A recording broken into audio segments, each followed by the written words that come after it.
Who did you let read the book before anybody else did? Were there people who you said, I need you to read this before I go with it? No one really has. There, Mm. I have some friends that know of it, and they know of the moments that I talked about with them, Right. and have their blessing, but no one has, yeah, no. Are you I know, nervous? that's why Are you nervous? um that's a very interesting question, because I've been asked this and I've like thought about it a lot. And I mean, like, on one hand, sort of like, what would I be nervous about? Because that really wasn't my intention. It's not like I Mm-hmm. had the intention to like write this book and I was like, I'm so sure I'm going to make a difference. Mm. It's that I desperately needed to do it. So just indirectly, if there's any benefit, that's a beautiful thing. But I can't be nervous about sharing my story. It's like, why would I be nervous about finally living my life? Yes, Right. that's absolutely terrifying to me. But that's a great conversation to have. Like, why is it so scary that I feel like I can, like, that if I finally want to talk about experiences that I've had in my life, is it only scary because of how I believe I need to consider myself? And is that Mm. only because it's been shaped by how other people Right. have considered me? You know? Mm. So probably not, because I feel like it depends on like what space I want to live in. I felt so compelled to write this, and I had to share my story because I referred to it as like my ode to the universe. I'm not really here for,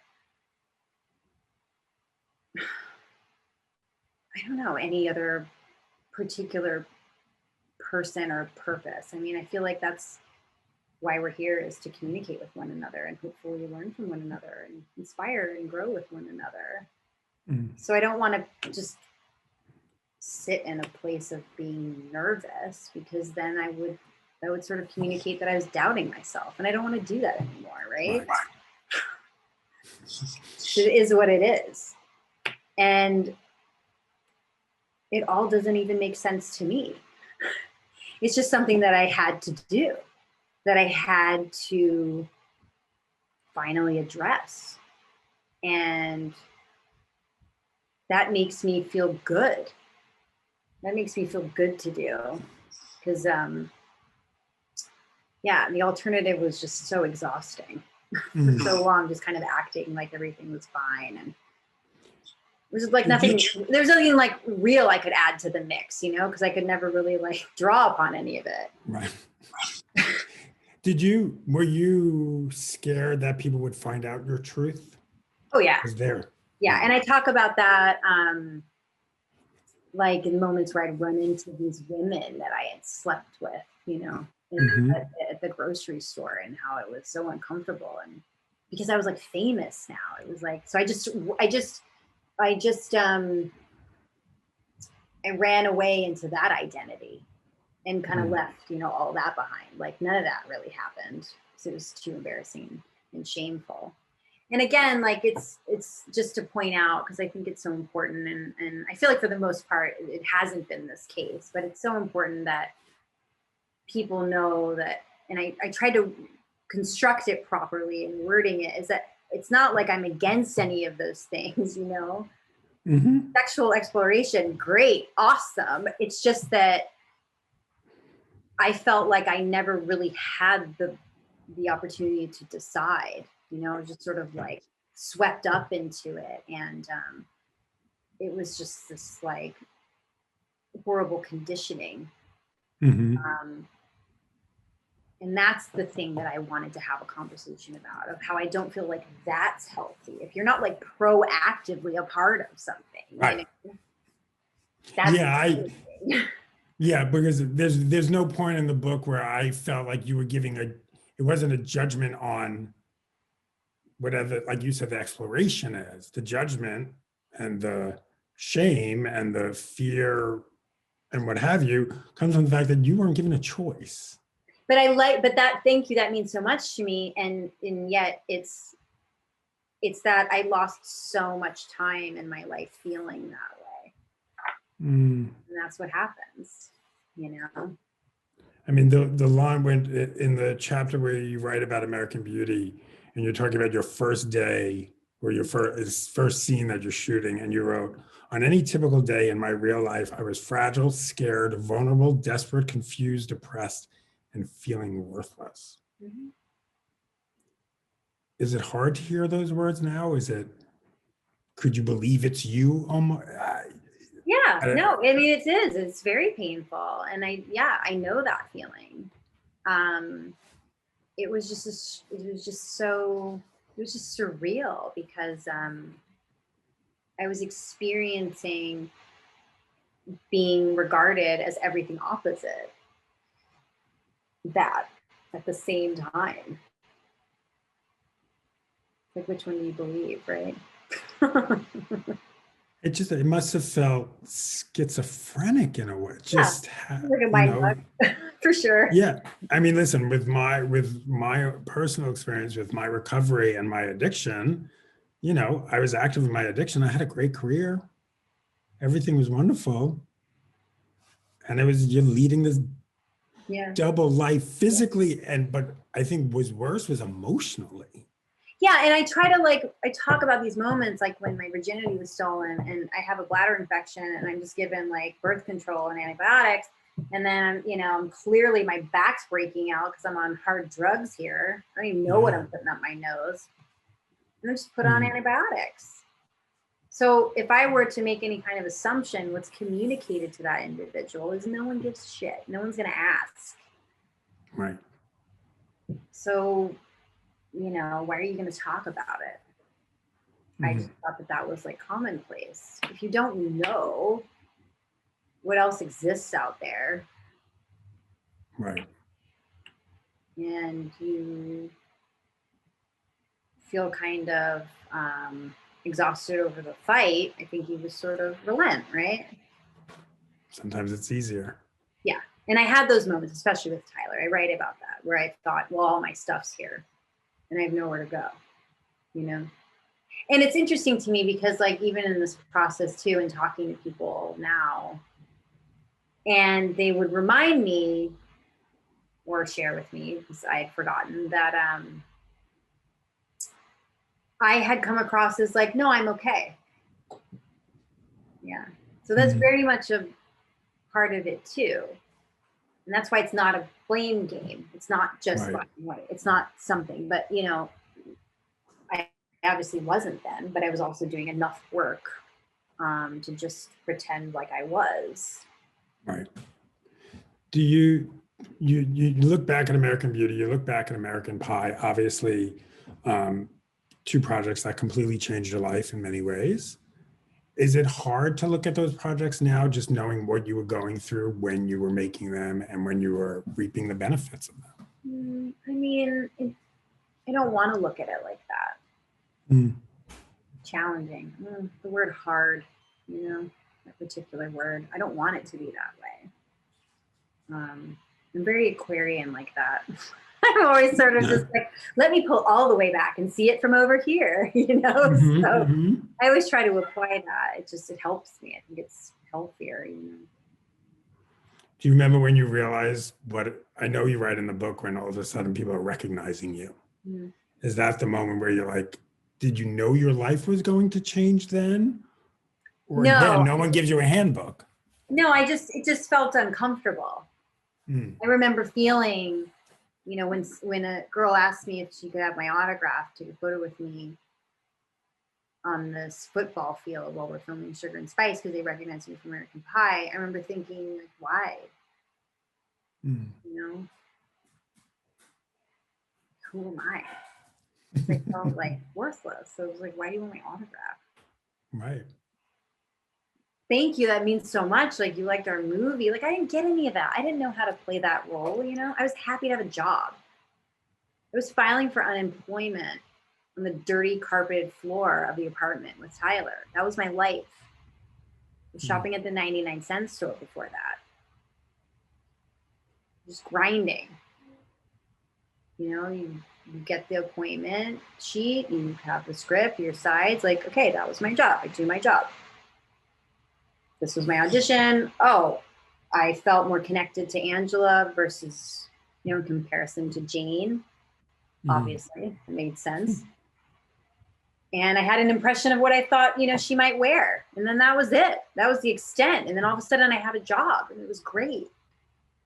But I didn't understand any of that. Thank God I had it. It was the outlet that I needed, at least to just get away for the daytime. Tell me about the moment you got the call that said you got American Pie. Well, I remember when I left the audition for American Pie, and they asked me, "Oh, by the way, do you sing?" And I was so excited to answer because I had been in the choir when I had gone to Ashley Hall in Charleston before coming out to LA. So it just felt like very special and beautiful to kind of talk about myself like that. But again, I didn't really understand all of that. I was happy to have a job, and it was fun to be working with people that were my same age, but I just couldn't relate. None of that I could relate to. I wasn't able to enjoy it in the way that I would have hoped to then, if I were to look back. Do you remember having joyful moments though? Yes, definitely. Definitely, because I mean that relationship that I had, especially on American Pie with Chris, and I mean I was like living this like perfect relationship. Yeah. I always sort of said that American Pie like gave me my high school experience, Mine was everything but that. And what do you remember about when you got the call about American Beauty? I don't remember getting the call about it. Because again, it's important to understand, I probably don't remember getting that call because I hadn't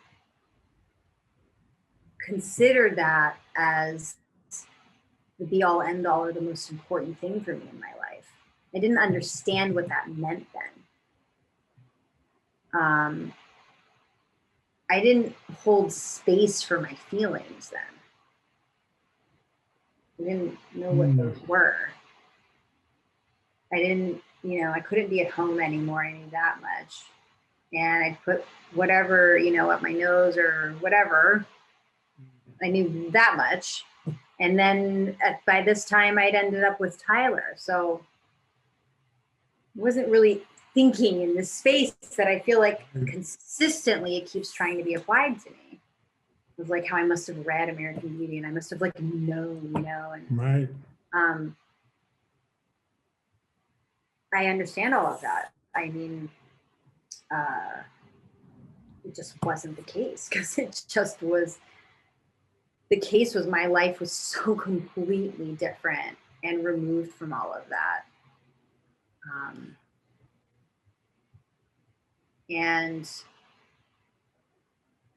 it really was such a saving grace by having it.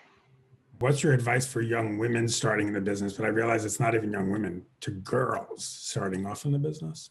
Any person, anyone. Yeah. Anyone in any walk of life. Like, it's just important to know that you're not alone. And yeah, I just didn't see anything more for myself out there, and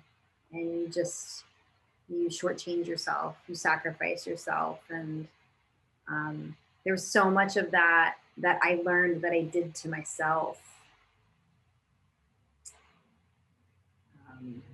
needlessly, right? It was the way that I had regarded myself. Would you seem, I mean, I don't want to say you seem at peace. I'm going back to the book title. I'm closer to it. I'm closer to. Because I was asked this earlier, and I think if anything, when I entitled it that it was something I hoped for. It was like something like a goal, the great peace, right? I mean, I could finally be at peace. But did you ever think you'd be able to talk about what you're talking about right now with a smile on your face in a way? No, I don't think I ever would have been able to talk at all, because I talk about that in the book as well. How I Yeah. even therapy lying. Yeah.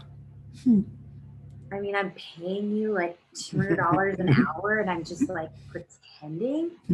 I mean, that's pretty messed up. When you get to that Yeah. point, you realize that like the therapy, like it's almost worse when you're like aware of your trauma and like you're still behaving that way. And I was thinking, oh my God, like who does that? But I did that because that was also like how I lost myself then. I got into therapy when I was with Robert, but I was also famous. So I didn't know how to like, I couldn't do that. Mm. That wasn't lining up with my image of fame. So we can't talk about that stuff. Even in therapy. No. And then I talk about with Sigal, my girlfriend, how I like kind of got there, but it was just like I couldn't, the words weren't there. Yeah. So that's why this is just sort of like, okay. And then there's a healing that comes out of it. I mean, just writing it out. Yeah. The moment I talk about with Sal, it was just like, ugh. So yeah, I'm closer to it because it's like energetically, I don't want it in my body anymore. I've lost like eons like over these people and these moments. I'd rather do something different with it.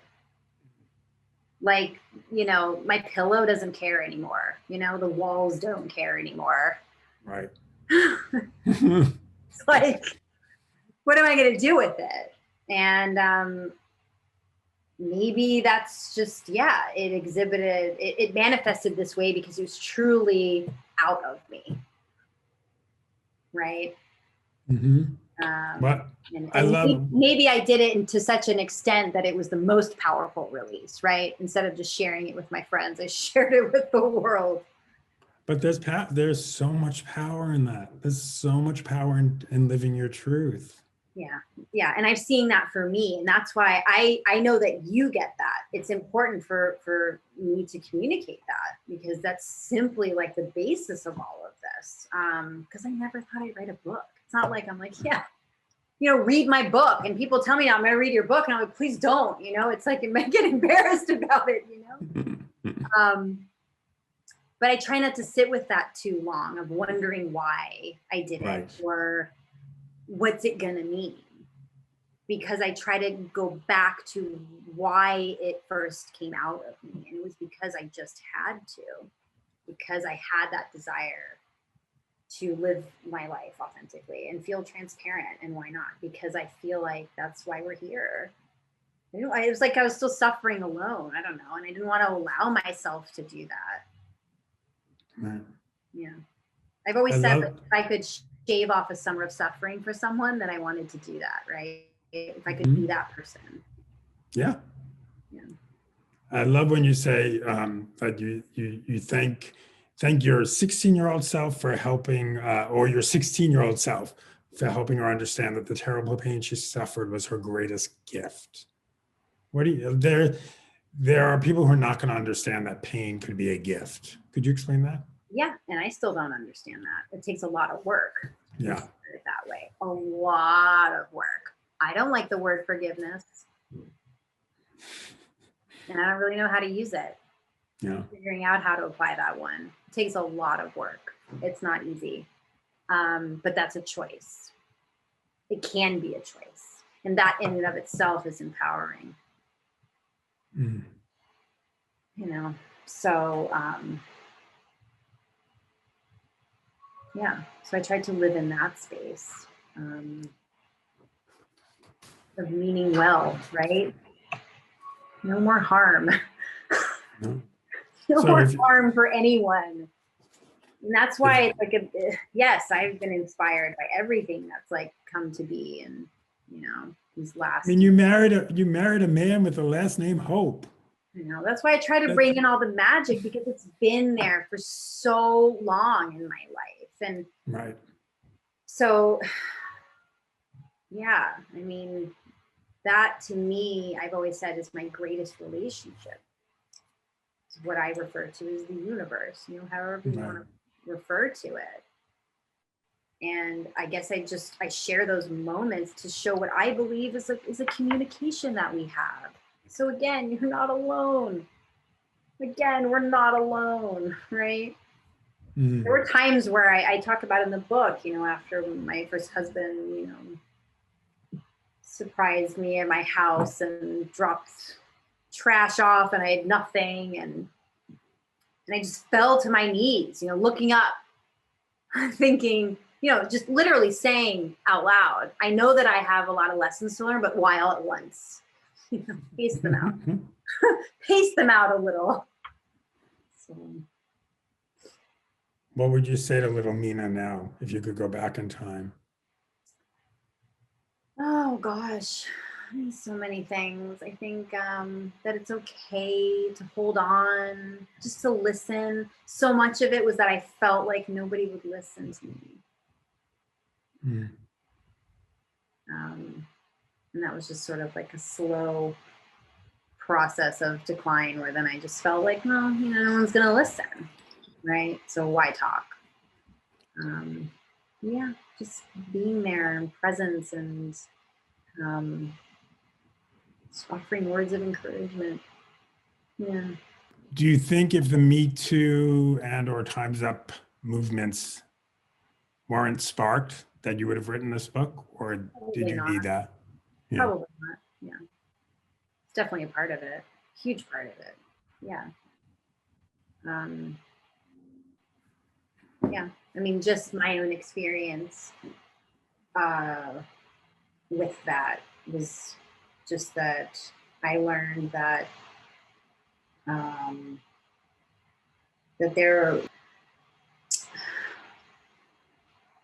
I learned that I could hold space for myself, right? That I was allowed to talk about those things, that I was allowed to consider them in the way that I do. Like I didn't, again, I thought that like maybe I deserved those things, or I brought them on, or it was my fault, or that's just how things were. That's all I was good for. How do you get over being angry?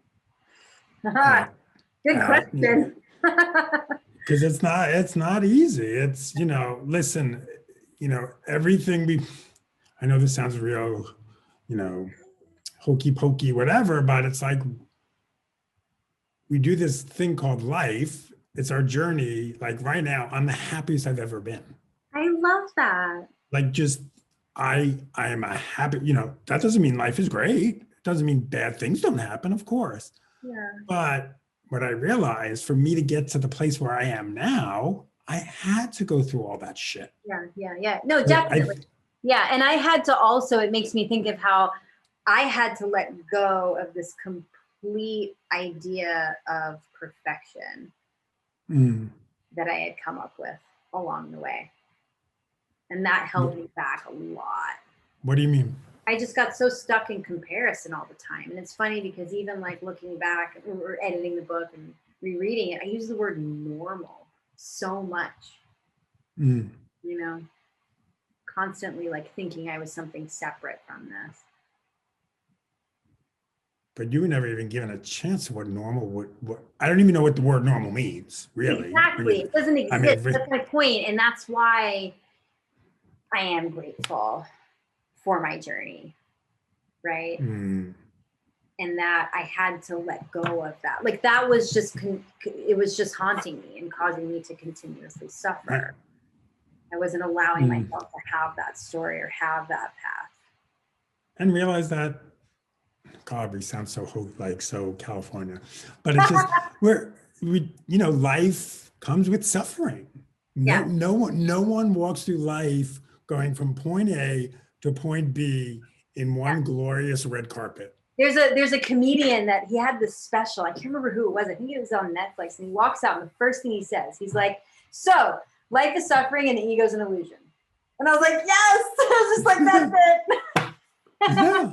It's like, it's just like, oh my God, like you just like ruin their lives, you know? Just like, But yeah, so everything's like, you know, an illusion.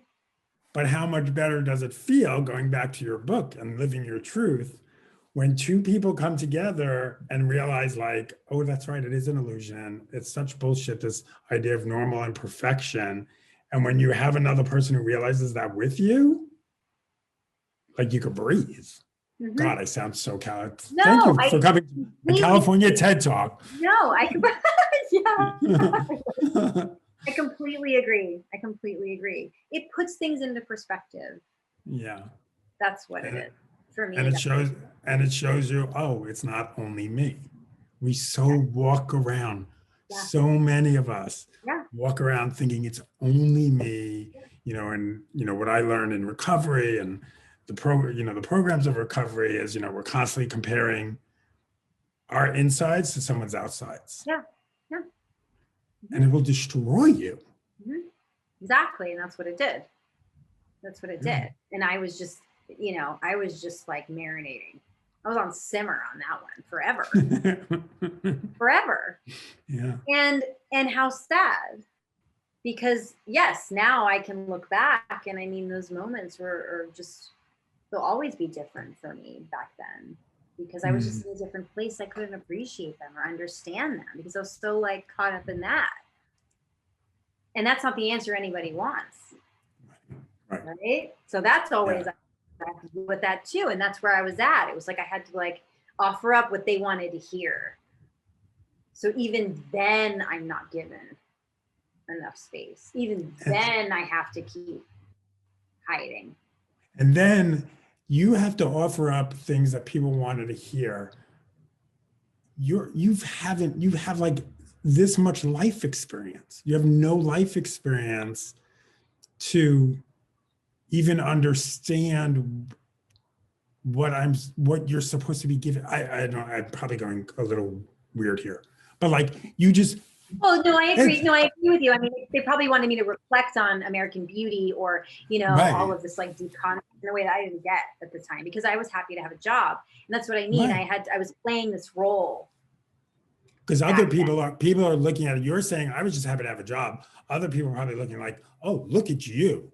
You're so lucky to be glamorous. Yeah, and I think that's why, again, like when you talk about Britney Spears or, whatnot, I mean, it's like, I felt like with me, like no one noticed. Why? Because I didn't, shave my head. Right. Or I didn't do something like, so that was also part of it.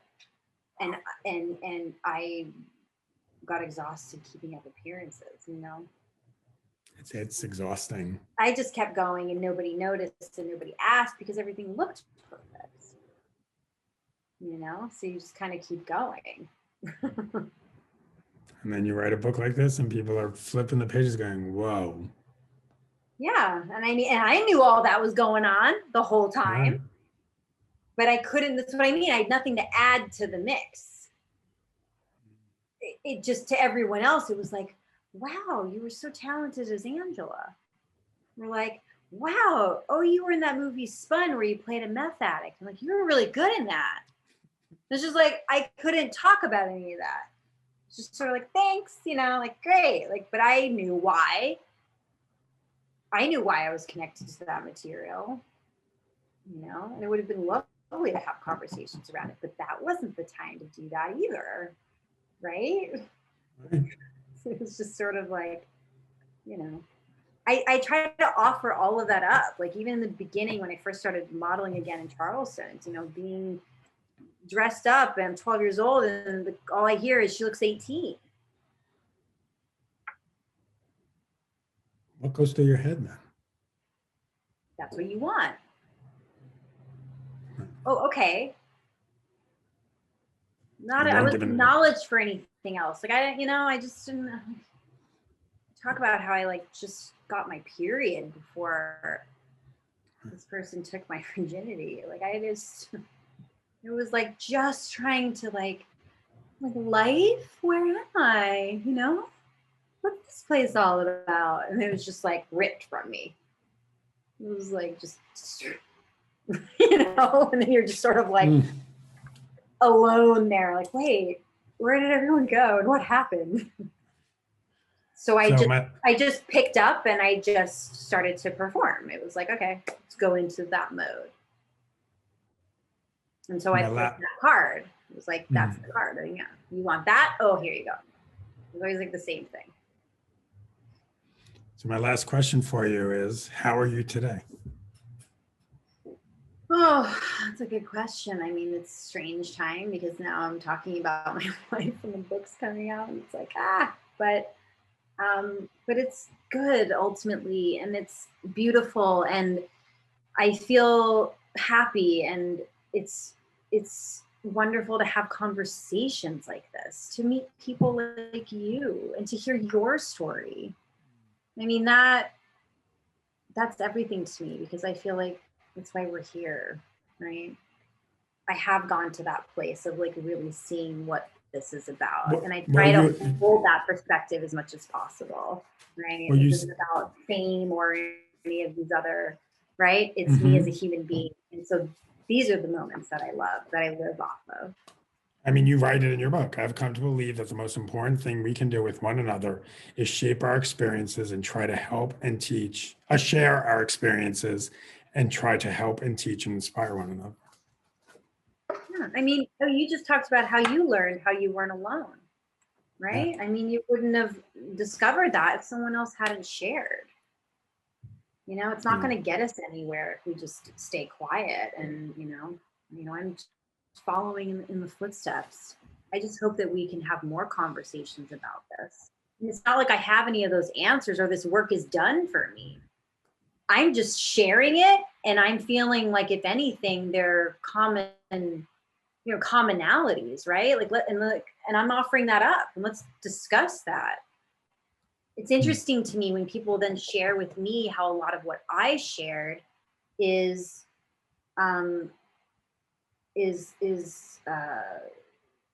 are those common themes. It's fascinating to me, but it's so heartbreaking too, right? Because again, I thought that I was individual in those experiences. So I think we only change that by addressing it, right? Well, your book is going to help people do that. Thank you so much, Mena. This is great. Thank you. It's so lovely talking to you. Yeah, this is wonderful.